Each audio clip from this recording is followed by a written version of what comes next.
The transport ship shuddered as it broke through the atmosphere of 442B, its hull groaning under the stress of atmospheric entry. Sergeant gripped the safety harness, his knuckles white against the worn fabric. Through the viewport, he could see the planet's surface approaching, a wasteland of red dust and jagged rock formations that stretched to every horizon. 30 seconds to touchdown, the pilot's voice crackled through the intercom. Hope you packed light, Sergeant. This is a one-way trip until the recovery window opens in 72 hours. Didn't respond. He'd done this kind of mission before, dropped into hostile territory with minimal support and maximum expectations. The difference this time was the enemy. Not human insurgents or rogue AI, but something else entirely. Something the brass called the Collective. The ship touched down with a bone-jarring thud and was already unstrapping himself before the engines finished their power-down sequence. He grabbed his pack, checked his rifle, and stepped out onto the landing ramp.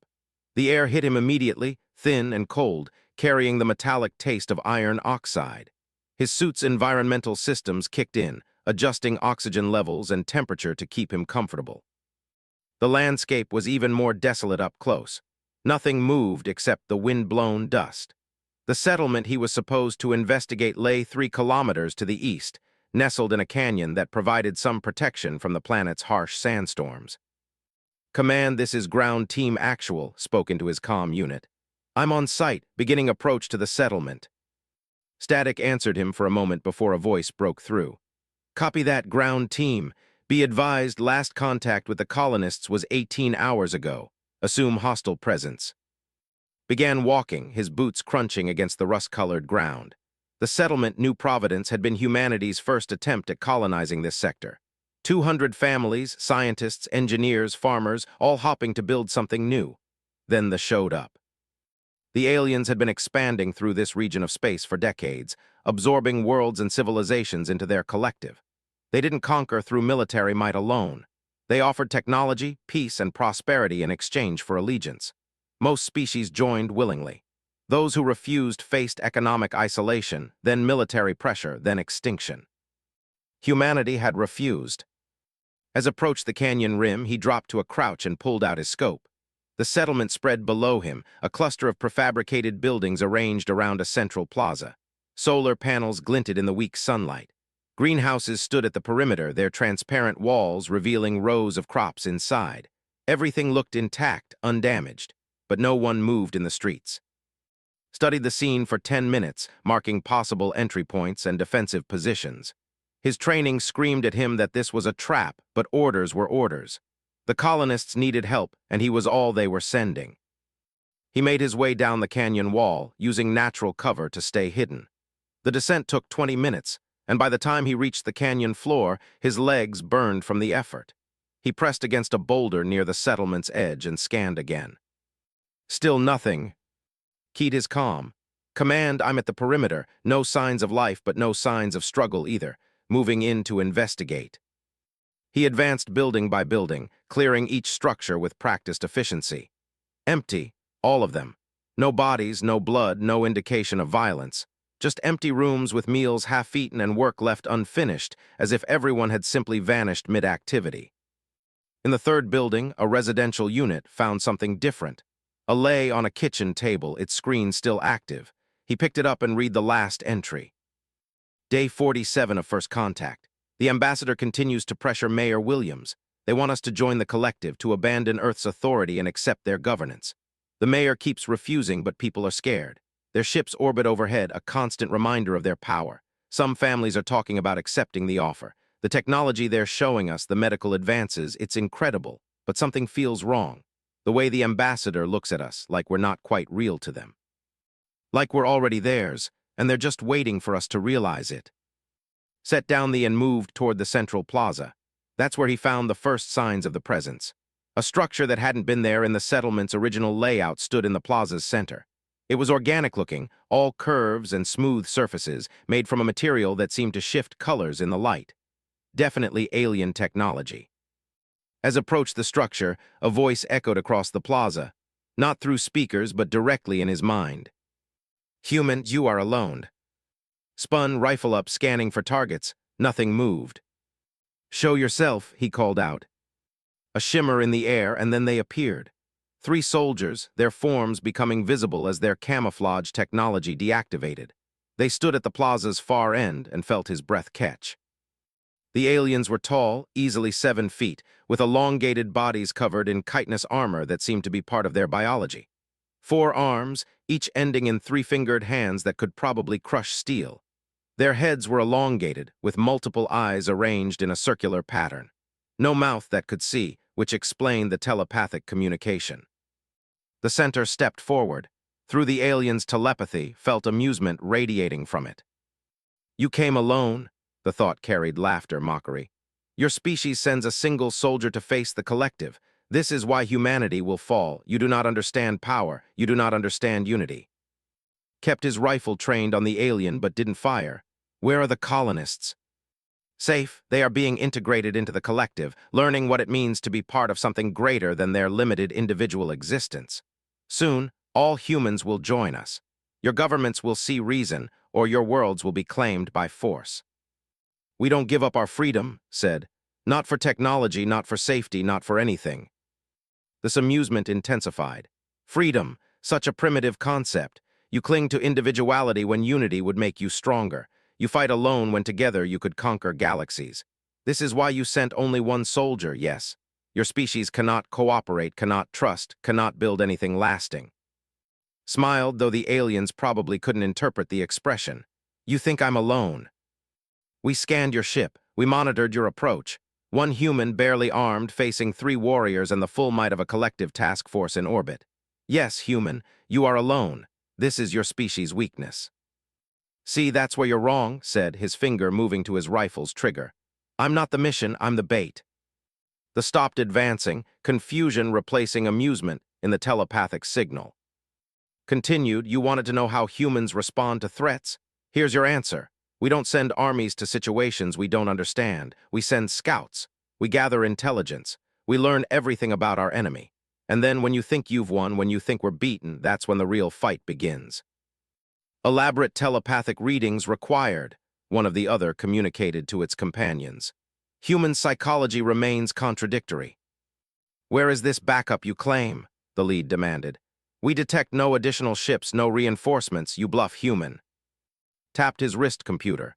"You know what's funny about your scans? They're really good at detecting ships, weapons, conventional military assets, but you know what you missed." High above in orbit, a dozen points of light suddenly appeared. Not ships, but smaller, faster. Drop pods, each one containing a full squad of Earth's finest soldiers, launched from a stealth carrier that had been drifting in the system's asteroid belt for 3 days. "My backup doesn't arrive when I call," said, watching the eyes track upward toward the incoming pods. "They arrive when you run, and judging by how your friends are already shifting their weight toward retreat, I'd say you're about ready to bolt." The lead's mental voice turned sharp, angry. "A stealth approach, clever but futile. Our orbital forces will destroy your pods before they land." "Maybe," conceded. "But those pods, they're empty, remote-controlled. The real drop happened 6 hours ago when you were so focused on my ship that you missed 15 separate atmospheric entries on the planet's night side. 200 soldiers dug in and waiting. They've been moving into position around every structure on this planet while you've been standing here mocking me." The aliens exchanged glances, their telepathic communication becoming frantic, too fast for to follow. His translator caught fragments. "Tactical error, underestimated human deception. Alert the fleet." "You see," said, "humans learned something important over thousands of years of warfare. It's not about being the strongest or having the best technology.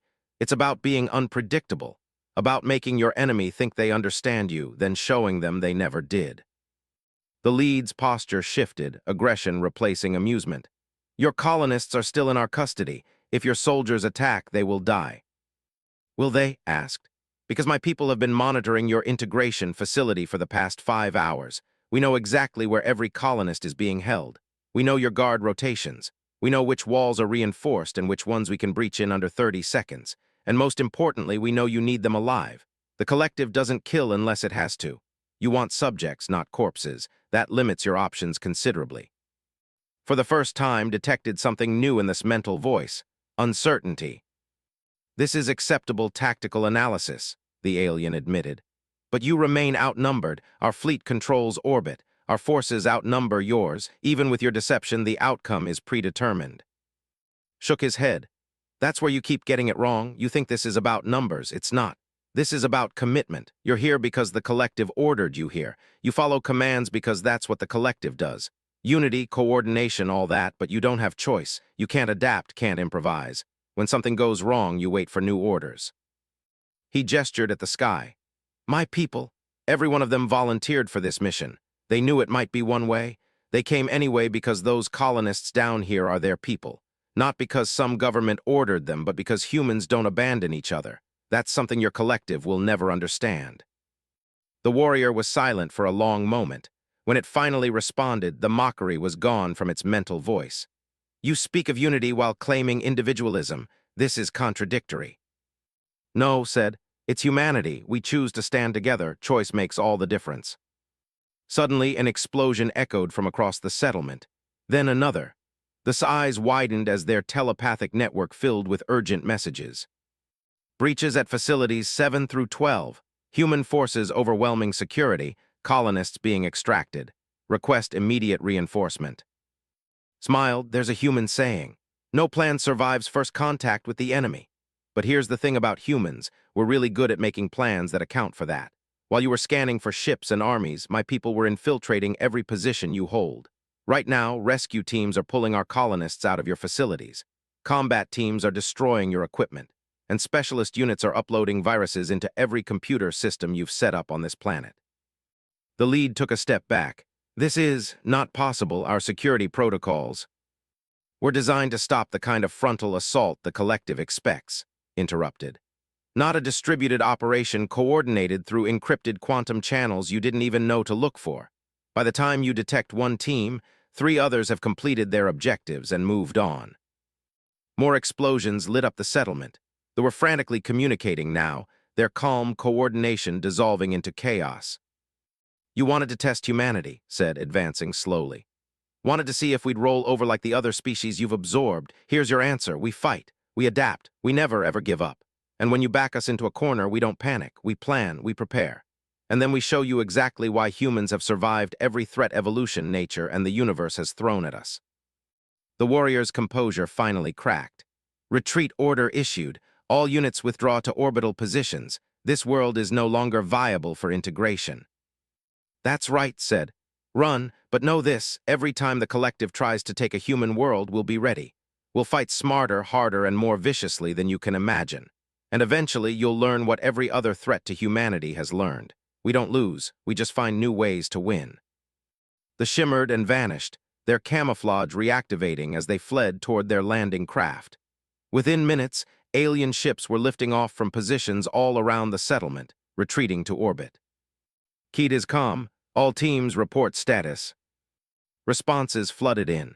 Team Alpha, 40 colonists recovered, no casualties. Team Bravo, installation destroyed, moving to secondary objective. Team Charlie, enemy forces in full retreat. Command, this is ground team actual, said. Mission successful. The colonists are secure and the enemy is withdrawing. New Providence is ours. Through his scope, watched the last ship disappear into the sky. In the distance, he could see groups of colonists emerging from the facilities, escorted by human soldiers. Families reuniting, children crying in relief, people hugging the warriors who'd come to save them. This was why he did this job, not for glory or recognition, but for moments like this, for the look on a parent's face when they saw their child safe, for the relief of people who'd been prisoners suddenly being free again. Started walking toward the central plaza where the colonists were gathering. As he moved through the settlement, soldiers nodded to him, some offering quick salutes. He returned them absently, his mind already on the next challenge. They would be back. The collective didn't give up easily. But they'd learned something today. Humanity wasn't prey, wasn't a target, wasn't something that could be intimidated or absorbed or broken. 6 months after the Battle of New Providence, as the news networks were calling it, found himself in a very different kind of fight. No weapons, no explosions, just a conference room deep in Earth's military headquarters, and a room full of politicians who wanted answers. Sergeant, your report indicates that you deliberately provoked the forces, Senator said, her voice sharp with accusation. That you essentially goaded them into a confrontation when peaceful negotiations might have been possible. Sat straight in his chair, his dress uniform feeling too tight around his collar. With respect, Senator, that had already kidnapped 200 civilians. There was nothing to negotiate. They claim the colonists went willingly, another senator interjected. That they were offering asylum to people who felt abandoned by Earth. They claim a lot of things, replied. The colonists tell a different story. Coercion, threats, mental manipulation through their telepathy. The collective doesn't ask for consent. They manufacture it. General Sarah's commanding officer leaned forward.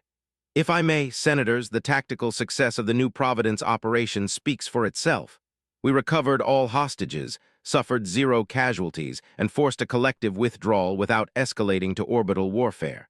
That's a textbook success by any metric. Senator wasn't satisfied. But at what cost to diplomatic relations? The collective controls hundreds of systems. They have resources and technology that dwarf our own. Antagonizing them seems dangerously short-sighted. Felt his jaw tighten, but kept his voice level. They were antagonized the moment we refused to surrender our sovereignty. Everything since then has been them testing our resolve. If we'd shown weakness at New Providence, how many more colonies would they have targeted? How long before they decided Earth itself was ready for integration? You speak as if war is inevitable, said. I speak as if reality matters, replied, his patience wearing thin. The collective doesn't coexist with independent civilizations. They absorb them. Every species they've encountered either joins them or gets destroyed. We're the first ones to successfully resist, and that's only because we made it clear that taking human worlds would cost them more than they're willing to pay. The hearing continued for another 2 hours, politicians asking the same questions in different ways, looking for some angle to criticize the operation. Answered mechanically, his mind elsewhere. Through the room's windows, he could see Earth turning below, the planet a blue marble against the black of space. Somewhere down there, 200 colonists were rebuilding their lives, grateful to be free. That was what mattered, not politics, not diplomacy, not the careful dance of words happening in this room. Results, lives saved, threats neutralized. When the hearing finally ended, General pulled aside in the corridor. You did well in there, she said. Most soldiers would have lost their temper with questioning. I wanted to, admitted. I know, but we need the politicians on our side. They aren't going to stop with one defeat. Intelligence suggests they're regrouping, adapting their tactics. They learned from New Providence just like we did. Nodded, what's next then?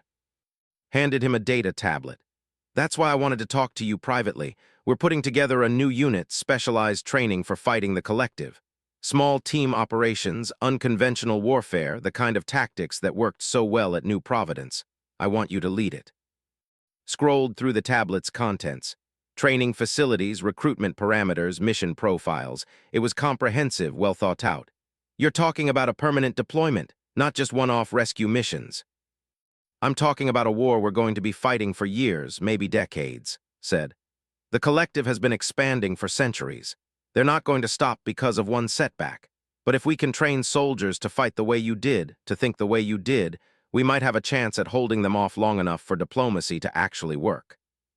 You think diplomacy will work? Smiled grimly. No, but I'm a general, not a politician.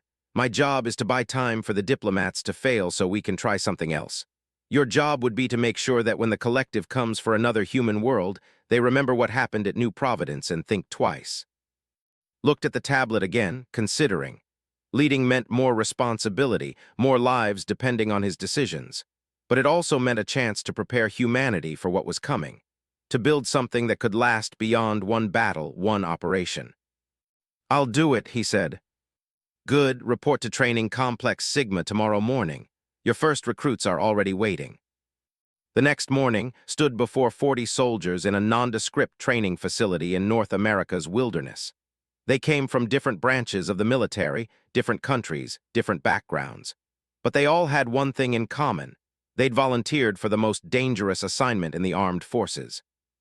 I'm not going to lie to you, began, walking along the line of recruits. This unit has a mortality rate that makes combat look safe. We're going up against an enemy that has superior technology, superior numbers, and centuries of experience conquering worlds. Most of you won't live to retirement. A few recruits shifted uncomfortably, but no one stepped back. "But here's what we have that they don't," continued. "Flexibility, creativity, the ability to look at an impossible situation and find a way through it anyway. The collective operates on unity and coordination. They're good at overwhelming force and technological superiority. They're terrible at dealing with chaos, with unpredictability, with enemies who refuse to follow the expected patterns." He stopped in front of a young woman, Lieutenant Jessica Park. "What did you do before the military?" "Emergency room surgeon, sir," Park replied. 5 years in a level 1 trauma center." "Good, we're going to need medical expertise. What about you?" He moved to the next recruit. "Hacker, sir," the man said. 3 years in cyber warfare before transferring to special operations." "Better, and you?" "Structural engineer, specialized in demolitions and tactical breaching." Nodded, moving down the line, learning each recruit's specialty. By the time he finished, he had a clear picture of what his team could do. More importantly, he understood how they thought. "The sea warfare as a process," explained once he'd completed his review. "Step 1, establish orbital superiority. Step 2, deploy ground forces. Step 3, integrate the population. It's efficient and it's worked for them thousands of times. Our job is to break that process, to hit them in ways they don't expect, at times they don't anticipate, with tactics they've never encountered." He pulled up a holographic display showing New Providence's tactical layout. At New Providence, the collective expected a frontal assault. Ship versus ship, soldier versus soldier. Instead, we gave them infiltration, misdirection, and distributed operations. They couldn't adapt fast enough because they'd never needed to. Every other species they conquered fought the way they expected. "Sir, how do we replicate that success?" Park asked. "New Providence worked because they didn't know our tactics. Now they'll be prepared." "Exactly right," said. "Which is why we're not going to use the same tactics twice. Every operation will be different. We're going to study the collective, learn how they think, find their blind spots, and exploit them in new ways every single time. By the time they figure out how to counter one approach, we'll have already moved on to something else." Over the next 6 months, pushed his team harder than any of them had ever been pushed. They trained in zero gravity, in hostile environments, in simulated facilities.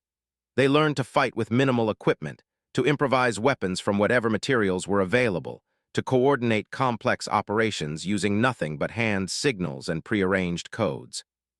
But more than combat skills taught them to think like guerrilla fighters, to see every disadvantage as a potential advantage, every weakness as a hidden strength. The collective had better weapons, fine, steal theirs, better armor, target the joints and weak points, better sensors, learn to hide in ways their technology couldn't detect. Lieutenant Park proved particularly adept at the training. Her medical background gave her an intuitive understanding of biology, and she quickly became the team's expert on physiology. Where to hit them, how to incapacitate without killing when capture was preferable to elimination.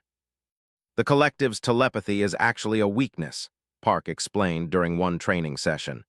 "They're so used to instant communication that radio silence confuses them. If we can jam their telepathic frequencies, they struggle to coordinate effectively." "Can we do that?" another soldier asked. "Not yet," Park admitted, "but I'm working with the tech division on a prototype. Essentially, a telepathic static generator. Won't block their communication entirely, but it'll degrade the signal enough to cause problems." Encouraged this kind of innovation. Every soldier in his unit was expected to contribute ideas, to look for solutions to tactical problems. The old military hierarchy still existed, but it was flatter, more collaborative. When lives depended on quick thinking and adaptation, everyone's input mattered. Their first real test came 8 months after the unit's formation. A mining colony on Titan's surface reported ships in the Saturn system. The collective was making another move, and this time they weren't bothering with diplomacy. They wanted Titan's resources, and they were prepared to take them by force. His team deployed immediately, traveling in a refitted merchant vessel that showed no military markings. They drifted into the Saturn system like any other cargo transport, unremarkable and beneath notice. "Sensors show 3 cruisers in orbit around Titan," the ship's pilot reported. "Ground forces have already established a perimeter around the main mining facility." "How many colonists?" asked. 500, give or take. They've barricaded themselves in the facility's lower levels. The collective troops haven't breached yet, but it's only a matter of time. Study the tactical display. 3 cruisers meant at least 1,000 soldiers, possibly more. His team numbered 40. The math was simple. They were outnumbered 25-1, and that was before counting the orbital assets that could obliterate them from space. "All right," said, smiling, "let's get to work." The plan was insane, which made it perfect. They expected humans to defend the mining facility, to hunker down and wait for reinforcements that might never come. Instead, split his team into 4 groups, each with a different objective. Park's medical team would infiltrate the mining facility through maintenance tunnels, evacuate the colonists to emergency shelters deep underground. Meanwhile, would lead an assault team against the command post, using the chaos to mask the evacuation. The other 2 teams had the most dangerous jobs, sabotaging the collective cruisers. Not destroying them, which would be impossible with the resources available, but crippling them enough to buy time for the evacuation. "How are we supposed to get aboard enemy cruisers?" one of the sabotage team members asked. Held up a small device. Captured identification transponder. When the collective evacuated New Providence, they left equipment behind. We've been studying it, learning to spoof their systems. These transponders will read as collective personnel to their security sensors. Will it work? Only one way to find out. The operation launched under cover of one of Saturn's orbital shadows. Park's team made entry first, slipping through external vents into Titan's mining facility. The colonists had done well, sealing themselves in and making the lower levels as defensible as possible. But they couldn't hold out forever. The assault team hit the command post 30 minutes later. The aliens were prepared for a siege, not a lightning raid. Human soldiers poured through their defenses, using speed and violence of action to overwhelm the collective's coordination. Within 10 minutes, the command post was in human hands, and the forces on Titan's surface were receiving contradictory orders through their compromised communications network. Meanwhile, in orbit, the 2 sabotage teams approached the collective cruisers in stolen shuttles. The transponders worked barely. The cruisers' automated systems hesitated just long enough for the shuttles to dock, and then human soldiers were inside, racing through corridors filled with startled aliens. "Remember, we're not here to win a fight," the sabotage team leader whispered into his comm. "Get to engineering, plant the charges, and get out." It should have been impossible. 40 humans against 3 warships. But they had grown complacent after centuries of easy victories. They'd never had to deal with boarding actions, with enemies who were willing to sacrifice everything for a chance at victory. The sabotage teams reached their targets, planted explosive charges on critical systems, and fought their way back to the shuttles. 2 soldiers didn't make it, cut down by defenders before they could escape. But the charges were set, and that was all that mattered. Stood in the captured command post, watching the tactical displays as his plan unfolded. Park's team had successfully evacuated the colonists to deep shelters. The sabotage teams were clear of the cruisers. Everything was in position. "Detonate," ordered. In orbit, 3 cruisers suddenly went dark as explosive charges ripped through their engineering sections. Not destroyed, but crippled, their weapons offline and their drives damaged. They'd need weeks of repairs before they could threaten anyone again. On Titan's surface, the collective forces panicked. Their ships were damaged, their command structure was in chaos, and the human defenders they'd expected to find cowering in a facility had instead turned into an aggressive assault force that seemed to be everywhere at once. The commander, speaking through captured communication equipment, contacted directly. "This is unprecedented. Your force numbered only 40. Our intelligence indicated minimal resistance. How did you coordinate such an effective defense?" Smiled. "That's the thing about humans. You keep expecting us to be rational, to calculate odds and make logical decisions. But we don't fight with just logic. We fight with determination, with courage, with a refusal to accept defeat even when every rational calculation says we should. You can't prepare for that because you can't quantify it." "This world is not strategically significant," the commander noted. "Why risk so much for a mining outpost?" "Because there are people," said simply. "Every human life matters, every colony deserves protection. You take our people, you face every human in the galaxy. That's not a threat, it's a promise." The collective forces 6 hours later, retreating to their damaged cruisers and limping out of the Saturn system. 500 colonists were safe, hidden in shelters that could sustain them until Earth sent proper relief. And across the galaxy, other species watching the conflict learned that humanity was serious about defending its territory. Back on Earth received another medal and another promotion.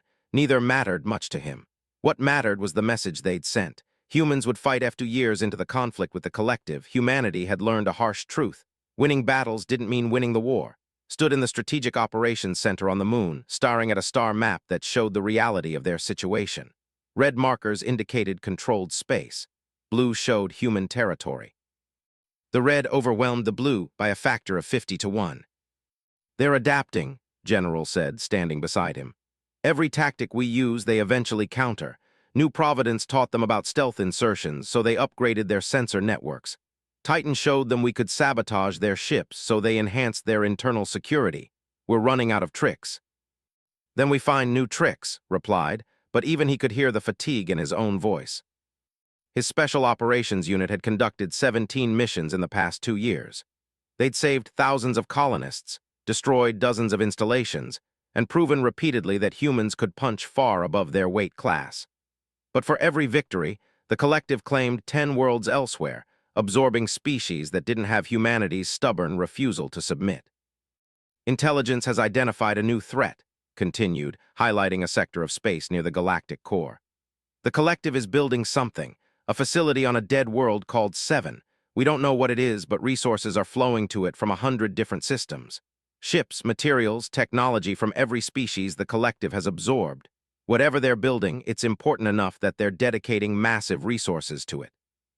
Studied the location. 7 was deep in collective space, surrounded by occupied systems. Getting a team in there would be nearly impossible. Getting them out again would be suicide. "You want us to investigate," said. "I want you to destroy it," replied. "Whatever they're building, we can't let them finish. Our long-range scans detected energy signatures that match nothing in our database. If this is a new weapon, something that could break our defensive capabilities, we need to stop it now." Pulled up detailed scans of 7. The planet was barren, airless, with extreme temperature variations. The facility itself was massive, covering hundreds of square kilometers, thousands of workers and hundreds of warships protecting it. "This isn't a raid," said quietly. "This is a suicide mission." "I know," said, "and I'm not ordering you to go, I'm asking. Every soldier in your unit volunteered, knowing the risks. But this is different.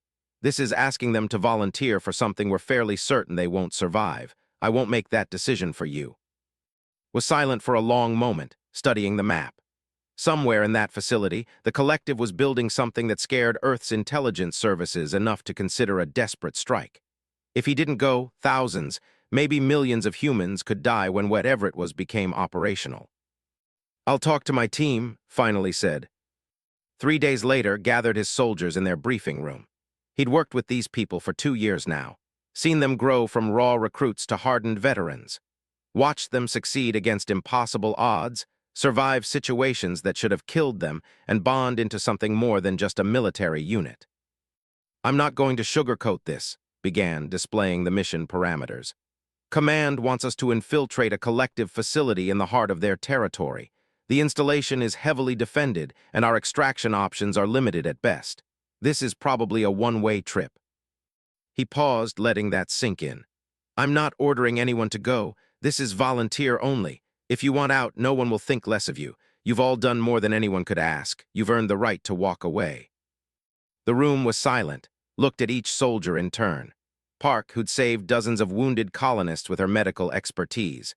No relation who could hack collective systems faster than their own operators, whose demolition work had crippled 3 cruisers. Williams, all of them looking back at him with calm determination. "Sir," Park finally spoke, "with respect, none of us joined this unit because we thought it was safe. We joined because someone needs to stand up to the collective, and we're capable of doing it. If this facility is as dangerous as Command thinks, then we're exactly the people who should be going after it." Around the room, heads nodded. Not a single soldier stood to leave. Felt something tighten in his chest. Pride, grief, admiration, all mixed together. These people trusted him enough to follow him into almost certain death. That trust was both humbling and terrifying. "All right," he said. Then let's figure out how to do the impossible one more time. Planning took 2 weeks.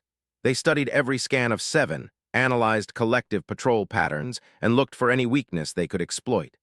The facility's location made conventional infiltration impossible, but its team had long since stopped relying on conventional approaches. The supply convoys, Lieutenant suggested during one planning session. The collective is shipping materials to 7 from dozens of systems. If we could intercept one convoy, replace the cargo with ourselves. They'll scan the shipments, pointed out. Their security is too tight. Unless we're not the cargo, Park interjected. What if we were part of the convoy itself? Ships use biological components in their systems. If we could integrate our people into a ship's structure, make ourselves read as part of the vessel rather than passengers. Considered it. We'd need to essentially hide inside a living ship, disguise our life signs as part of its biological systems. Is that even possible? I'd need to study collective biotechnology more, Park admitted. But theoretically, yes. They don't think in terms of deception the way we do. They are designed to identify threats, not subtle integration. If we can make ourselves read as part of the ship's normal biology, we might slip through. It was insane. It was dangerous. It was exactly the kind of unpredictable tactic that had worked for them before. Make it happen, ordered. The next phase involved stealing a transport ship. Not capturing, but stealing quietly enough that the collective wouldn't realize it was gone until too late. That meant hitting a convoy in deep space, disabling the escort ships without destroying them, and making it look like a systems malfunction rather than an attack. His team executed the hijacking perfectly. They ambushed a small convoy carrying rare metals to 7, used electromagnetic pulse weapons to disable the escorts, and boarded the transport before the crew could send a distress call. Within an hour, they had control of the ship and were altering its course to rendezvous with their support vessel. Park and her medical team spent the next week doing something that had never been attempted before, integrating human soldiers into a living ship's biological systems. They used harvested biotechnology to create cocoons that would read as organic matter to collective scanners.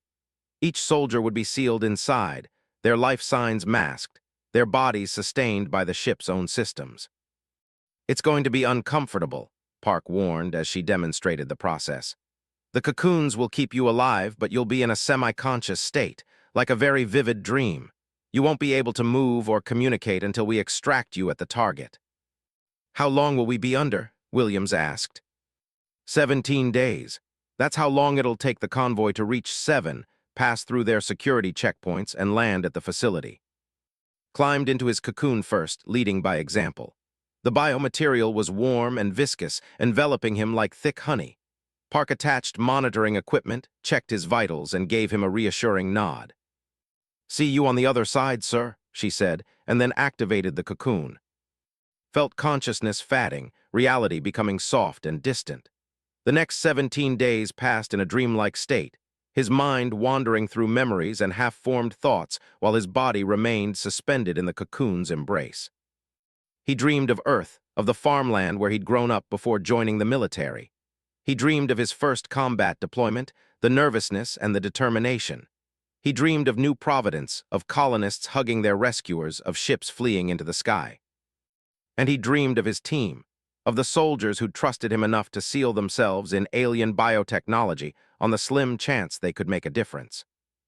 When consciousness finally returned, it came with a sharp jolt. Gasped, his lungs burning as they relearned how to breathe normal air. Hands pulled him from the cocoon and he collapsed onto cold metal, coughing and shaking. "Easy, sir," Park's voice said. "Your body needs a minute to readjust. We made it. We're inside the 7 facility." Looked around. They were in a cargo bay, surrounded by containers of materials the collective had shipped here. His team was emerging from their cocoons, all looking as disoriented as he felt. But they were alive, and they were inside the enemy's most secure facility. "Status report," managed to croak. "All 40 team members successfully extracted," Park reported. "The ship's automated systems are landing us in the processing bay as planned. We have approximately 10 minutes before workers start unloading the cargo. After that, we're on our own." 10 minutes to recover from 17 days in stasis and prepare for the most dangerous infiltration of their careers. Forced himself to stand, fighting through the weakness in his legs. Around him, his team was doing the same, warriors shaking off the fog of suspension and preparing for combat. "Equipment check," ordered, his voice growing stronger. "Weapons, explosives, sensors, everything. We don't get a second chance at this." The team moved with practiced efficiency, distributing gear from hidden compartments in the cargo containers. Had ensured everything they needed was disguised as innocuous materials, indistinguishable from the legitimate supplies the collective had ordered. "Sensors are showing massive energy readings deeper in the facility," reported, studying his handheld scanner. "Whatever they're building, it's drawing power on a scale I've never seen, enough to run a small city." "Can you determine what it is?" "Not from here. I'd need to get closer, access their computer systems." Pulled up a schematic of the facility that intelligence had pieced together from long-range scans. The main structure descended deep into Seven's crust, with the energy source at the very bottom. Miles of corridors, checkpoints, and defensive positions between them and their objective. "We split into 3 teams," decided. "Team Alpha, you're with me. We're going straight for the energy source. Team Bravo, you're on demolitions. Find the structural weak points and set charges. If we can't destroy whatever they're building, we'll bury it under a kilometer of rock. Team Charlie, you're on intelligence gathering. Access their systems, find out what this facility is for, and transmit everything you find back to Earth." "And if we can't transmit?" asked. "We're deep in collective space, surrounded by jamming fields." "Then you fight your way to a communications array and transmit from there. The mission is the intelligence. Everything else is secondary." The teams split up, moving through the cargo bay and into the facility's main corridors. Led Alpha team deeper, following the energy signatures that grew stronger with every level they descended. The facility was unlike anything had seen before. Where previous collective installations had been efficient but utilitarian, Seven felt different, organic. The walls pulsed with bioluminescent patterns and the air hummed with energy that made teeth ache. This wasn't just a factory or a base. This was something alive, something that the collective had grown as much as built. They encountered their first patrol on level 7. 6 aliens, moving in perfect coordination, their telepathic communication allowing them to operate as a single organism. In a straight fight, they would have overwhelmed Alpha Team through sheer coordination. Didn't give them a straight fight. His soldiers struck from ambush, using weapons designed to disrupt this telepathic network. The aliens stumbled, their perfect coordination dissolving into confusion as their mental link shattered. Human bullets found their marks, and the patrol was down before they could adapt to the assault. "Keep moving," ordered. "They'll have felt that through their network. We've got maybe 5 minutes before reinforcements arrive." They descended faster, abandoning stealth for speed. More patrols appeared, and Alpha Team fought through them, leaving bodies in their wake. Knew this was unsustainable, that eventually the sheer number of defenders would overwhelm them. But they didn't need to win. They just needed to reach the objective. Level 15, Level 20, Level 25. The facility seemed to go down forever, each level more alien than the last. The architecture became less structured, more organic. Walls that breathed, floors that felt alive under their boots, ceiling that dripped with bioluminescent fluid. "Sir, my scanner is going crazy," one of Alpha Team's tech specialists reported. "The energy readings down here are off the charts. I'm detecting quantum fluctuations, space-time distortions, things that shouldn't be possible with any technology we know about." "What does that mean?" "I don't know, but whatever they're building, it's not a weapon, at least not any kind of weapon I understand. This is something bigger, something fundamental." They reached level 36, the deepest level the scans had detected, and found themselves facing a massive sealed door. Beyond it, sensors showed the energy source, pulsing like a heartbeat. "Breach it," ordered. Its demolition team had provided shaped charges for exactly this purpose. The team placed them carefully, set the timers, and retreated to cover. The explosion was deafening in the enclosed space, but when the smoke cleared, the door had been reduced to twisted metal. Beyond was a chamber so vast that couldn't see the far wall, and in the center, suspended in a web of energy and biological material, was something that made his brain hurt to look at. It wasn't a weapon. It wasn't a ship. It was difficult to even describe what it was. "A portal," Park breathed, standing beside him. "They're building a portal." She was right. Could see it now, the way space itself bent around the structure, the way reality seemed thin here. The collective wasn't building a weapon to destroy humanity. They were building a doorway to bring in something else, something bigger. "Sir, incoming transmission from Team Charlie," a soldier reported, holding up a communication device. "Says he's accessed their systems. The portal is designed to connect to the collective's home dimension. That's where they really are, not in our space at all. Every species they've absorbed, every world they've taken, it's all been to gather resources for this. They're not invaders, they're immigrants. And once this portal is complete, they'll bring their entire civilization through." Stared at the structure, understanding settling over him like cold water. The collective didn't just want to absorb humanity. They wanted to replace reality itself with their own. To transform the galaxy into an extension of whatever impossible place they came from. "How long until it's operational?" asked. "Estimates 3 days," the soldier replied. "The portal is nearly complete. They're just fine-tuning the final connections." 3 days? Earth would never get a fleet here in time, even if they had one capable of challenging the collective's defenses. This mission, this desperate infiltration, was humanity's only chance to stop this. "Tell to bring every explosive we have to this chamber," ordered. "We're bringing this whole facility down." Over the next 2 hours, while collective forces searched the facility for the intruders, his team worked frantically to place charges throughout the portal chamber.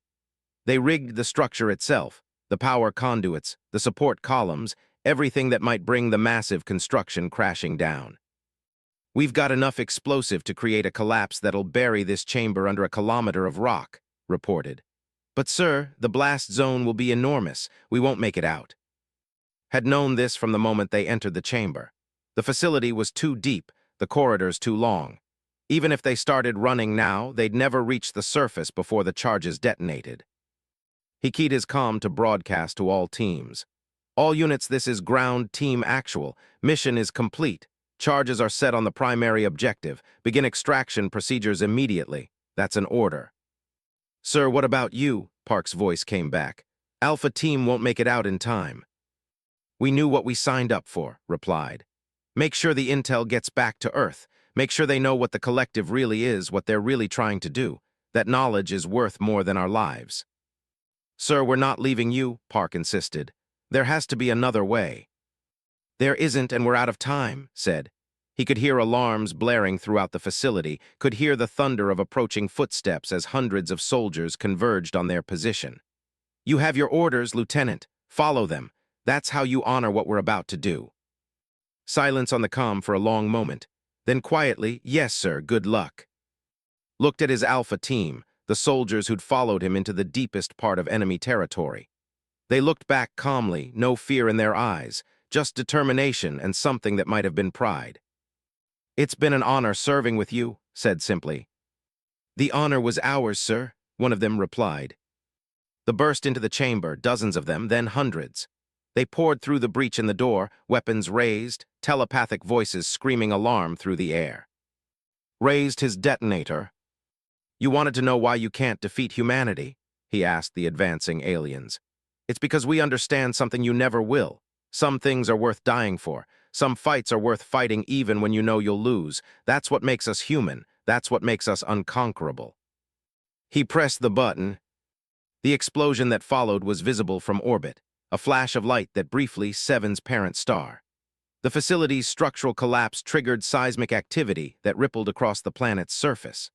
The portal, the collective's grand project, the doorway that would have brought an entire dimension's worth of invaders into our reality, was buried under megatons of rock and twisted metal.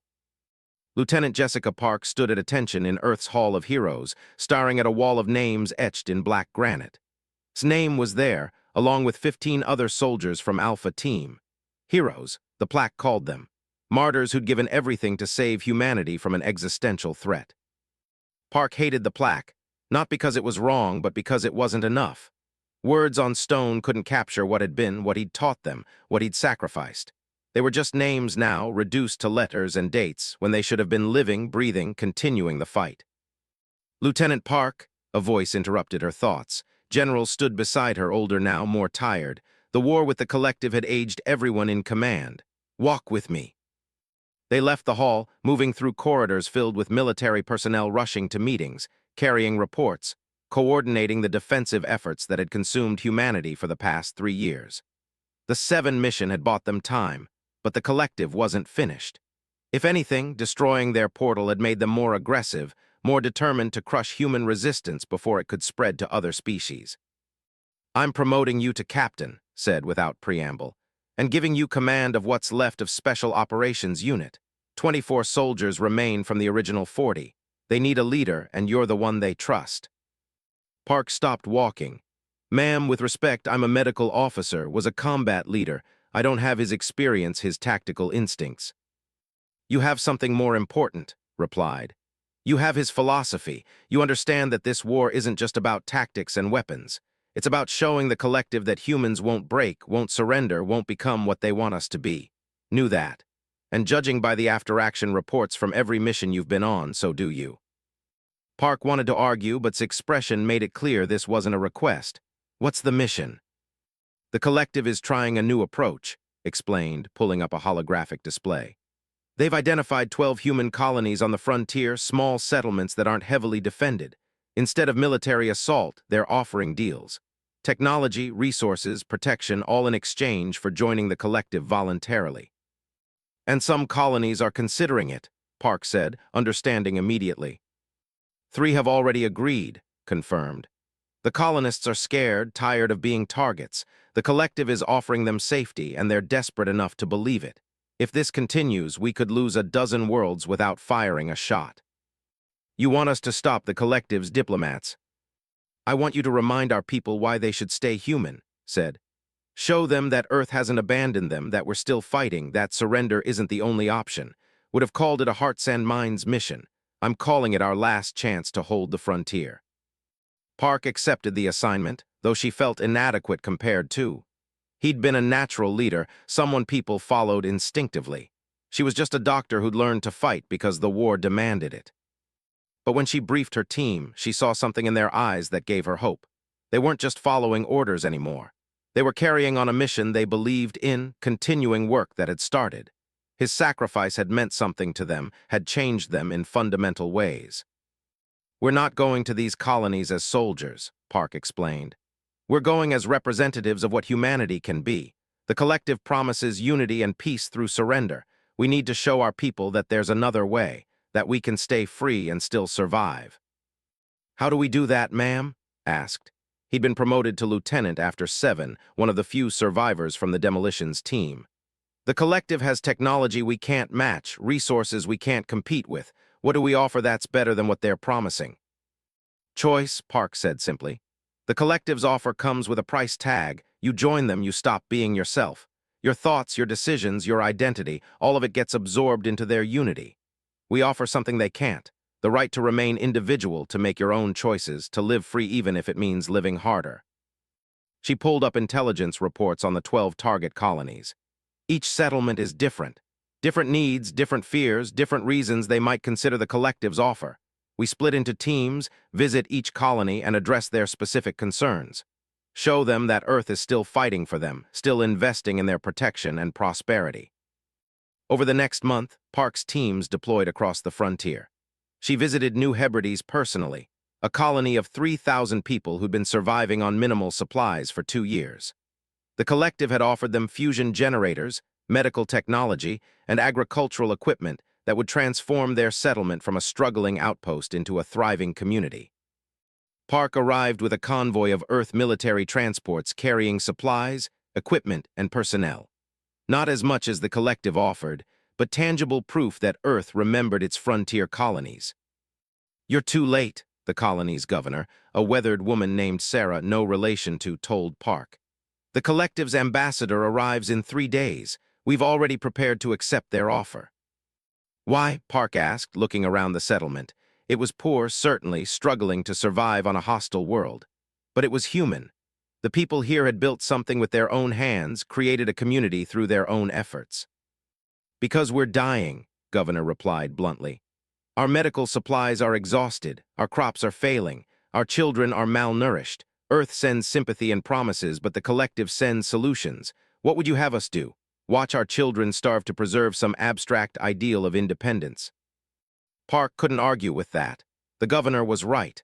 Ideals didn't feed hungry children or cure preventable diseases, but neither did the collective's offer of unity, not in any way that mattered. "Let me show you something," Park said. She pulled up a holographic recording from one of the colonies that had already joined the collective. "This is New Corsica, 3 months after they accepted the collective's offer." The hologram showed a transformed settlement. Clean streets, advanced buildings, citizens walking around in obvious prosperity. But there was something off about them. They moved in perfect coordination, spoke in synchronized patterns, their faces showing the same calm expression. "They're thriving," Governor said. "They're gone," Park replied. "Watch their eyes. Those aren't individual people anymore. They're extensions of the collective consciousness. The technology, the prosperity, it all came at a price. They traded their humanity for comfort." She zoomed in on a family in the hologram. Parents and 2 children all moving with the same eerie synchronization. "Do you recognize them? That's the family. I knew David before they joined the collective. He was loud, argumentative, passionate about colonial rights. Now look at him. No passion, no individuality, just calm compliance. His children will grow up as part of the collective consciousness, never knowing what it means to be truly human." Governor stared at the hologram, her expression troubled. "But we're dying," she repeated, though with less certainty. "I know," Park said, "and I'm not going to stand here and tell you that staying human is easy. It's not.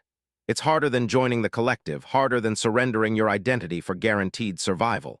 But it's worth it. Your children deserve to grow up making their own choices, even if those choices are difficult. They deserve to be themselves, not copies of some alien ideal of unity." She gestured to the supplies her transports had brought.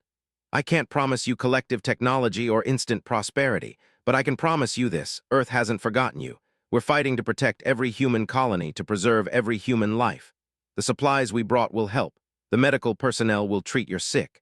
The agricultural specialists will help your crops. It's not everything you need, but it's proof that we're still here, still committed to our people."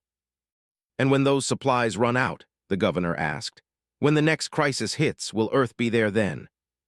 "I don't know," Park admitted. "This war is stretching our resources to the breaking point, but I do know that if you join the collective, there won't be anyone to help you ever again, because you won't be you anymore. You'll be them, and they'll make all your decisions for you forever."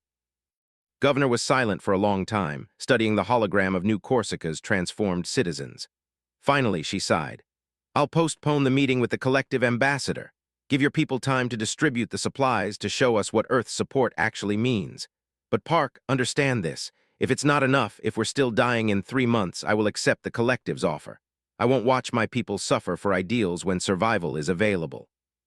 "Fair enough," Park said. "That's all I'm asking. Give us a chance to prove that staying human is worth the struggle."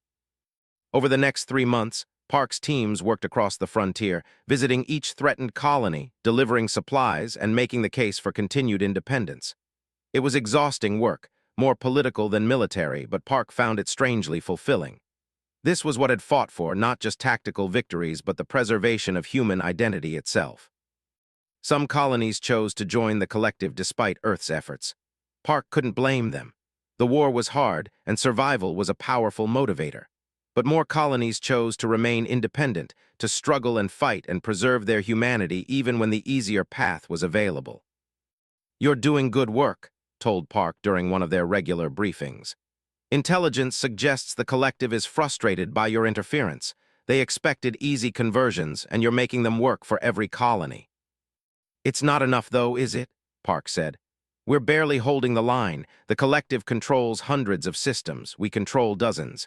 Even with every human refusing to surrender, the math doesn't favor us."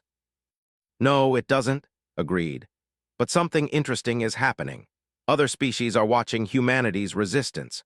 Some of them are starting to question their own absorption into the collective.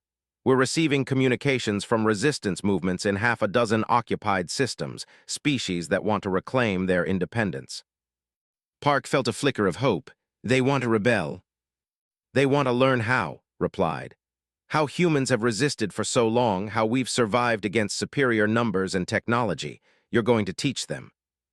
The mission expanded. Park found herself not just defending human colonies, but training alien resistance fighters. Species that had been absorbed by the collective decades ago, that had lost their independence and their identity, were now fighting to reclaim what had been taken. It was strange. working with aliens who'd once been enemies.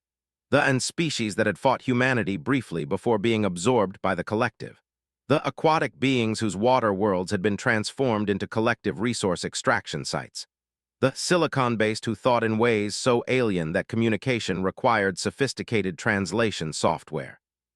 But they all shared one thing, a desire for freedom, for the right to exist as themselves rather than as extensions of the collective consciousness. "Your species has something ours lack," a rebel leader told Park through a translator.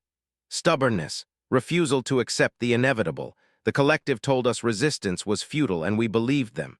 Humans were told the same thing and responded by fighting harder. We need to learn that. We need to remember how to be stubborn." Park trained them in human tactics, in the kind of asymmetric warfare that had pioneered. How to fight smarter rather than stronger, how to use the collective's expectations against them, how to turn every disadvantage into a potential advantage. But more than tactics, she taught them philosophy, the ideas that it embodied that humanity represented. That freedom mattered more than comfort, that individuality was worth preserving even at great cost, that some fights were worth fighting even when victory seemed impossible. "The collective calls us irrational," Park told a mixed group of alien rebels during one training session. "They say our resistance is mathematically unsustainable, that we're delaying inevitable absorption. Maybe they're right. Maybe we will eventually lose. But every day we resist, every battle we fight, we prove that they don't control us. We prove that consciousness, individuality, and free will are real, valuable, and worth defending. That proof matters more than tactical victories or strategic gains." A rebel, its translucent form rippling with emotion, asked, "But what is the purpose of resistance if defeat is certain? The collective offers peace, prosperity, and end to conflict. Why choose struggle over surrender?" "Because surrender isn't peace," Park replied. "It's extinction. When you join the collective, you stop existing as yourself. Your thoughts become their thoughts, your choices become their choices. That's not survival, it's erasure. We resist because we'd rather die free than live as puppets." There was silent, processing this. Finally, "Your species has a saying, yes. Give me liberty or give me death." "We thought this was metaphor, but you mean it literally." "We do," Park confirmed. "And judging by your presence here, so do you. Otherwise, you'd still be absorbed into the collective, living comfortably as a small part of their consciousness." The training continued for months, and slowly the resistance grew. It wasn't just humans fighting the collective anymore. It was a coalition of species, all united by a desire for independence, all learning from humanity's example. The collective noticed. Their military response intensified, targeting not just human worlds but any system where resistance movements emerged. They were trying to crush the rebellion before it could spread further, before more species remembered what it meant to be free. Park found herself back in combat, leading combined forces of humans and aliens against collective installations. The fighting was brutal, each side adapting to the other's tactics in an ever-escalating cycle of innovation and counter-innovation. But something had changed.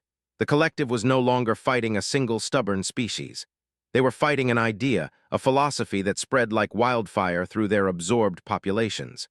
The idea that individuality mattered, that freedom was worth fighting for, that resistance was possible.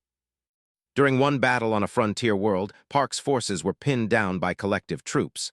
They were outnumbered and running low on ammunition. Standard military analysis said they should retreat, regroup, live to fight another day. Park thought about what he would do in this situation. He wouldn't calculate odds or analyze tactical advantages. He'd focus on the mission, on the people depending on him, on the principles worth defending. "All units, this is Captain Park," she broadcast across all channels. "We're not retreating. The collective wants us to run because they think we're rational, that we'll preserve ourselves over the mission. Let's show them how wrong they are. Fix bayonets, check your ammunition, and prepare to advance. We're taking that ridge, and we're doing it now." Her troops responded with a roar that transcended species barriers. Humans, and all charged forward together, a coalition of free beings refusing to yield. The collective forces, accustomed to enemies who calculated odds and made logical decisions, were caught off guard by the sheer audacity of the assault. The ridge was taken, the battle was won, and across the galaxy other resistance movements watched and learned. Humanity's stubbornness, its irrational refusal to accept defeat, was becoming contagious. "You've started something," told Park during their next briefing. Intelligence reports indicate 37 active resistance movements in collective space, all inspired by human tactics and philosophy. The collective is diverting resources from expansion to suppression. For the first time in centuries, they're not growing. They're fighting to maintain what they have. "Is it enough?" Park asked. "No," said honestly. "We're still outnumbered still, but we're no longer alone, and that changes everything." Sacrificed himself to buy humanity time. You've used that time to build something bigger than one species' resistance. You've created a movement. Park thought about his final words before he triggered the explosives at 7. Some things are worth dying for. Some fights are worth fighting even when you know you'll lose. He'd been wrong about one thing, though. They weren't losing. Not yet. Maybe not ever. Because as long as free beings existed anywhere in the galaxy, the fight would continue. And every day they resisted, they proved that the collective's promise of inevitable absorption was a lie. Freedom wasn't inevitable. Neither was defeat. The future was still being written, and Park was determined to make sure it was written by free hands, not by the collective's unified consciousness. "What's our next mission?" Park asked. The general smiled. "There's a collective diplomatic conference happening in 2 weeks. Representatives from 100 absorbed species, all gathering to coordinate suppression of the resistance movements. Intelligence suggests at least a dozen of those representatives are secretly sympathetic to independence. They want a defect to bring their species back into the fight." "You want us to extract them?" Park said. "I want you to remind the collective why they're afraid of humans," replied. "Show them that we don't just defend our own worlds, we liberate theirs. That's what would have done." Park nodded, already planning the operation in her mind. It would be dangerous, probably suicidal. But that had never stopped, and it wouldn't stop her. "Then let's get to work," she said. "We've got beings to free 5 years after sacrifice at 7. The galaxy was burning. Not with weapons fire, though there was plenty of that, but with the fire of rebellion. 53 species had active resistance movements against the collective. Hundreds of worlds were in open revolt. And at the center of it all, humanity stood as both inspiration and practical support for every being fighting for freedom. Captain Jessica Park, now promoted to colonel, stood on the bridge of the Defiance, humanity's first purpose-built resistance support carrier. The ship was a hybrid of human engineering and technology contributed by a dozen liberated species, a physical representation of the coalition that had formed around humanity's stubborn refusal to surrender. "Colonel, we're approaching the collective diplomatic station," the pilot reported. "Sensors show heavy defensive presence, 20 warships, automated defense platforms, and an estimated 1,000 security personnel on the station itself." Park studied the tactical display. The station hung in space like a jewel, a massive structure where the collective's absorbed representatives gathered to coordinate their control over hundreds of systems. Inside that station were the diplomats she'd come to extract, species representatives who secretly wanted to defect but couldn't risk open rebellion. "Defenses are lighter than expected," Lieutenant observed. He'd risen through the ranks alongside Park, becoming her second-in-command and tactical advisor. "The collective must not consider this conference a high-value target for resistance forces." "That's because they still don't understand how we think," Park replied. She'd learned from that the collective's greatest weakness was their inability to anticipate irrational behavior. They calculated odds, assessed risks, and made logical decisions. Humans did something far more dangerous. They acted on principle regardless of cost. "All teams report status," Park ordered. Responses came in from throughout the ship. 30 human soldiers, 20 shock troops, 15 infiltrators who could reshape their bodies to bypass security systems, and 10 technical specialists who could interface with technology in ways that seemed like magic. It was humanity's template for rebellion, repeated across dozens of worlds. Combine different species' strengths, compensate for individual weaknesses, and create something greater than the sum of its parts. "The plan is simple," Park explained during the final briefing. "The team infiltrates through the station's water circulation systems and disables internal security. The team hacks their communication networks and creates a false emergency that draws security forces to the station's far end. Human and combat teams insert through docking bay 7, extract our 12 targets, and get them back to the Defiance before the collective realizes what's happening." "And when they realize," a warrior clicked through its translator. "Then we fight our way out," Park said simply. Standard operating procedure. We've done this 17 times in the past year. The collective expects us to avoid confrontation. We do the opposite. Strike hard, move fast, and be gone before they adapt. The operation launched at midnight station time. The team slipped through water systems that the collective had never considered security vulnerabilities. The team infiltrated through digital networks, their silicon-based consciousness interfacing directly with the station's computer systems. Park led the extraction team personally, moving through corridors filled with aliens who'd long ago surrendered their individuality. They looked prosperous, healthy content. But their eyes were empty, their movements synchronized, their thoughts no longer their own. There, whispered, indicating a conference room ahead.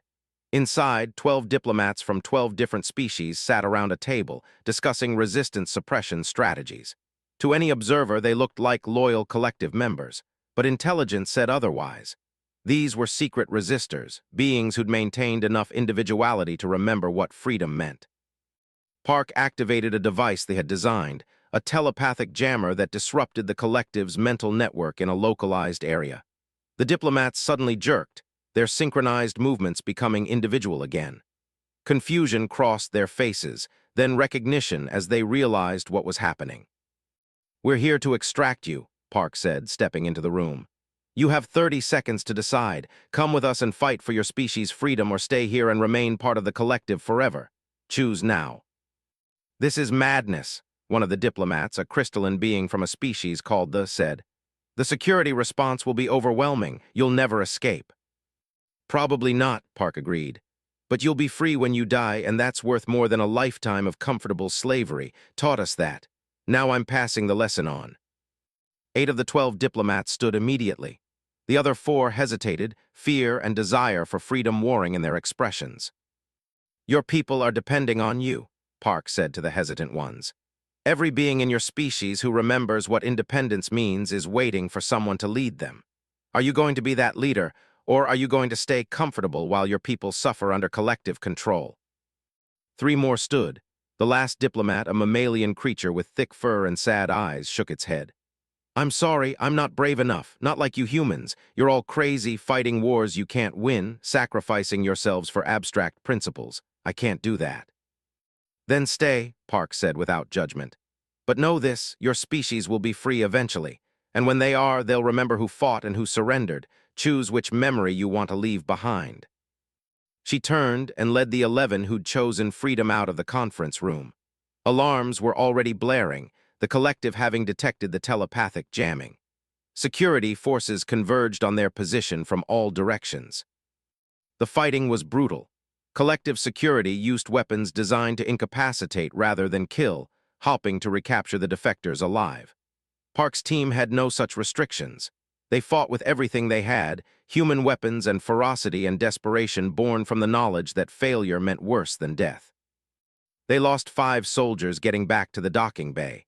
2 humans, 2, and one of the infiltrators who'd stayed behind to cover their retreat. Park felt each loss like a physical blow, but she couldn't stop to mourn. The mission wasn't over until everyone was safe. The Defiance met them in space, its weapons already firing at collective ships that moved to intercept. The carrier's hybrid shields, designed using technology from 6 different species, held against the initial barrage. But more ships were coming, and the Defiance couldn't outrun all of them. "Helm, plot a course to the nearest jump point," Park ordered. "Engineering, how long until we can jump?" 90 seconds for the drives to charge, Colonel," came the response. 90 seconds, an eternity in combat. The collective ships were closing, their weapons charging for another volley. The Defiance's shields wouldn't survive a concentrated assault. "Colonel, incoming transmission from the collective fleet commander," the communications officer reported. "Put it through," Park said. The filled with the image of a commander, its multiple eyes studying her with alien intensity. Its telepathic voice resonated in everyone's minds. "Colonel Jessica Park, we have studied humanity's tactics extensively since the 7 incident. Your species' capacity for self-sacrifice is noted but ultimately futile. Surrender the defectors and your ship will be permitted to withdraw, refuse, and you will be destroyed. This is your only warning." Park smiled. She'd heard threats like this before. You studied our tactics, but you didn't study our character. We don't negotiate when freedom is on the line. We don't surrender when principles are at stake. And we sure as hell don't hand over people who've chosen to fight for their independence. Your choice is irrational, the replied. You cannot defeat 20 warships. Your destruction accomplishes nothing. See, that's where you're wrong, Park said. Our destruction accomplishes everything. Because when word spreads that humans died protecting alien defectors, that we chose certain death over betraying the principles we claim to believe in, thousands more beings will join the resistance. You can kill us, but you can't kill the idea we represent. Proved that at 7. Today we're just proving it again. There was silent for a moment, its alien mind processing her words. You are all insane, every one of you. No rational species would sacrifice itself for abstract concepts. Good thing we're not rational then, Park replied. Jump drives charged. Yes, Colonel, engineering responded. Then let's show the collective what irrational looks like. Jump. The Defiance leaped into hyperspace just as the collective fleet opened fire. Weapons fire tore through the space where they'd been, but the ship was gone, carrying its cargo of defectors and resistance fighters to safety. In the ship's medical bay, Park found the 11 defectors being treated for injuries sustained during the extraction. They looked shell-shocked, overwhelmed by what they'd just experienced. You really would have died for us, the crystalline diplomat said. We're strangers to you, alien species you have no connection to, yet you risked everything to give us freedom. That's what would have done, Park replied, and what we'll keep doing until every species in this galaxy has the choice to be free. This you speak of so often, another defector asked. He must have been a great leader. He was a sergeant, Park said. Just a soldier doing his job, but he understood something the collective never will, that every life matters, that freedom is worth dying for. That when you give people the choice between comfortable slavery and dangerous liberty, humans will always choose liberty. And now we're teaching the rest of the galaxy to make that same choice. Over the next 3 years, the resistance transformed from scattered insurgencies into a coordinated coalition. Park found herself not just leading military operations, but helping establish a government in exile, a multi-species alliance dedicated to overthrowing collective control and restoring independence to absorbed worlds. The collective fought back viciously. Entire systems were sterilized, their populations erased rather than allowed to join the resistance. The war's death toll climbed into the billions, but for every world the collective destroyed, 2 more rose in rebellion. They're losing, General told Park during a strategic briefing. Not militarily, not yet, but philosophically. They built their entire civilization on the premise that unity is superior to individuality, that absorption is inevitable. We've proven them wrong. They can't defeat an idea with weapons. But they can kill everyone who believes in the idea, Park pointed out. And they're trying. The death toll from the last 6 months alone is catastrophic. I know, said quietly. But here's what the intelligence analysts are seeing. For every world the collective destroys, their own absorbed populations become less unified. Doubt spreads through their telepathic network. Species that joined willingly centuries ago are questioning whether unity is worth this cost. We're not just fighting a military war anymore. We're fighting a philosophical one, and we're winning. Park wanted to believe that, but she'd seen too much death, lost too many friends, watched too many worlds burn. The victory described felt distant, theoretical. The suffering was immediate and real. Then came the transmission that changed everything. Colonel Park, we're receiving a priority message from deep inside collective space, the communications officer reported. It's encrypted using codes we gave to resistance cells 3 years ago, but the source location is strange. It's coming from the collective's home system. Park felt her heart race. The collective's home system was a myth, a location so heavily guarded that no resistance force had ever gotten close. If someone was transmitting from there. Decrypt it, she ordered. The message resolved into text and accompanying data files. Park read it twice, not believing what she was seeing. It's from absorbed populations inside the collective's core systems, she said slowly. They're planning a revolution, not on occupied worlds, but on their own home planets. Species that have been part of the collective for centuries are preparing to break away. Leaned over her shoulder, reading the message. That's impossible. The longer a species is absorbed, the more completely they're integrated. These populations shouldn't even remember what independence means. They didn't, Park said, pulling up the attached files. Until we showed them our resistance, our refusal to surrender, our willingness to die for freedom. It reminded them of what they'd lost, and now they want it back. The message detailed a coordinated uprising plan for 3 months in the future. Dozens of species, hundreds of worlds, all planning to simultaneously declare independence and overthrow collective control. But they needed support. Military aid, technical assistance, and most importantly, a symbol. They needed humanity to stand with them to prove that this wasn't just a doomed rebellion but a real chance at freedom. "This is it," said when Park showed her the message. "This is the moment died for, the chance to break the collective not through military victory but through philosophical rejection. They're not invincible. They never were. They just convinced everyone they were." "The risk is enormous," Park pointed out. "If we commit our forces to supporting this uprising and it fails, we'll be completely exposed. The collective will crush what's left of humanity without difficulty." "I know," replied. "But if we don't support it, if we let this uprising fail because we were too afraid to risk everything, then we've already lost. Understood that some moments require absolute commitment. This is one of those moments." Park thought about the name etched in black granite back on Earth. Thought about the soldiers who'd followed into Seven, knowing they'd never come home. Thought about every being who died fighting for freedom over the past 5 years. "Then we commit everything," Park said. "Every ship, every soldier, every resource we have. We give them the support they need to succeed. And if we die trying, at least we die having proved that freedom matters more than survival." The next 3 months were a frantic preparation. Humanity had been building its military strength, but nothing like what was needed for an operation of this scale. Every ship that could fly was retrofitted for combat. Every soldier capable of fighting was deployed. Every allied species contributed what they could. When the uprising began, it began everywhere at once. Hundreds of worlds, thousands of installations, millions of beings all simultaneously rejecting collective control. The telepathic network that had bound them together for centuries shattered as species after species chose individuality over unity. The collective's response was massive and immediate. Fleets that had been suppressing outer rebellions were recalled to core systems. Weapons that had been held in reserve were deployed without restraint.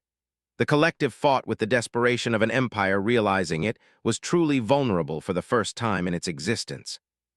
Park led humanity's contribution to the uprising, coordinating with dozens of species across hundreds of battlefields. The fighting was more intense than anything she'd experienced. Entire star systems became war zones, planets burned, billions died. But the resistance held. For every position the collective recaptured, 3 more fell to the uprising. For every rebel the collective killed, 10 more joined the fight. The philosophical war was becoming a military reality, and the collective was on the defensive. "Colonel, we're receiving reports from the collective home system," said during one particularly intense battle. "The uprising there has succeeded. They've overthrown local collective control and established an independent government. They're requesting recognition and alliance." Park felt tears on her face, though she wasn't sure when she'd started crying. The collective's home system, free. After centuries of absorption, after generations of unity, the original species were reclaiming their independence. "Send them our recognition," Park said. "And our congratulations. They've just proved what always knew, that the desire for freedom is stronger than any technology, any weapon, any force in the universe. You can suppress it, but you can never completely destroy it." The war didn't end immediately. The collective still controlled vast territories, still commanded massive fleets. But they were no longer expanding, no longer inevitable. They were just another empire, one that could be resisted, challenged, and ultimately defeated. 10 years after his death at Seven, Jessica Park stood in a newly built hall of liberation on a freed world. Around her were representatives from 300 species, all independent, all free to make their own choices about their futures. "We gather today to honor those who gave everything for our freedom," Park said, addressing the assembly. "To remember the sacrifices that made this moment possible, and to commit ourselves to ensuring that no species ever again loses the right to self-determination." She paused, looking at the memorial wall behind her. His name was there, along with thousands of others. Humans and representatives from every species that had fought for freedom. was the first human the collective underestimated, Park continued. They saw him as a single soldier, outnumbered, and they laughed at his claim that backup would arrive. What they didn't understand was that his backup wasn't measured in ships or soldiers. It was measured in the strength of an idea, in the power of beings who refused to surrender their identity regardless of cost. That backup arrived at 7, and it's still arriving today, every time someone chooses freedom over comfort, dignity over survival, individuality over unity. The collective thought they could absorb the galaxy. Instead, they've taught the galaxy the value of independence. That's true legacy, and it's a legacy that will endure long after all of us are gone.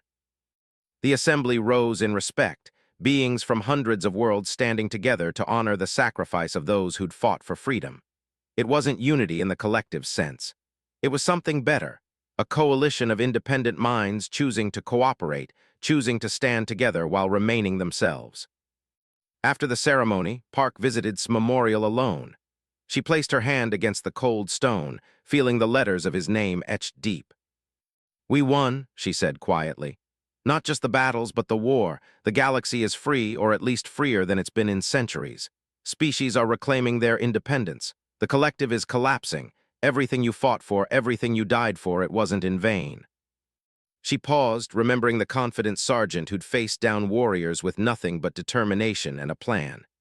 "You were right, you know, about backup arriving when they run, about humans never giving up, about some things being worth dying for. You were right about all of it. And I promise you this, we'll never forget. Never surrender what you died to preserve. Every human, every allied species will carry forward the principles you embodied. Freedom isn't inevitable, but neither is defeat. As long as beings exist who are willing to fight for their independence, the galaxy will remain free." Park turned away from the memorial, walking back toward her waiting ship. There was still work to do, still battles to fight, still species seeking liberation. The war with the collective had transformed into a galaxy-wide effort to restore independence to absorbed populations. It would take decades, maybe centuries, but humanity had taught the galaxy patience, persistence, and the stubborn refusal to accept defeat. Every day, more worlds joined the rebellion. Every day, the collective's grip weakened. Had come to New Providence alone, facing impossible odds with nothing but courage and conviction. His backup had arrived, not when he called, but exactly when it was needed. And it was still arriving, every single day, in the form of beings across the galaxy who remembered that freedom was worth fighting for. The soldier who'd laughed at humanity's lone defender had learned a hard lesson. You don't measure backup in numbers. You measure it in will, in determination, in the unshakable belief that some things matter more than survival. Humanity had that will, and they'd shared it with the galaxy. That was the greatest victory of all, greater than any battle, more important than any tactical success. They'd proved that the human spirit, that stubborn refusal to accept the unacceptable, wasn't unique to humanity. It was universal, waiting to be awakened in every sentient being. Had awakened it at New Providence. Jessica Park had spread it across the stars. And now the galaxy was awake, remembering what it meant to be free. The backup had arrived.